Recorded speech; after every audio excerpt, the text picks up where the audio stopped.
Everyone, welcome back to Tutorial Millennial channel. In this video, I'm going to show you how to change language on Samsung A50. And now let's get started. First, open your handphone, a Samsung A50, and in here you can click, you can search. In here, I wanna change the language from bahasa to English. So, click setting or pengaturan. And in here, you can click on the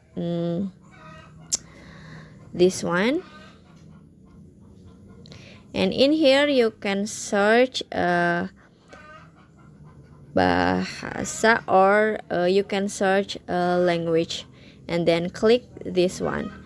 Bahasa or language management, like this, and then click this one, and in here you can click on the English and click terapkan and finish. And that's how to change language on Samsung A50. I hope you found this video to be helpful. If you enjoy the content, please consider like, comment, and subscribe down below. Happy editing, guys. Bye bye.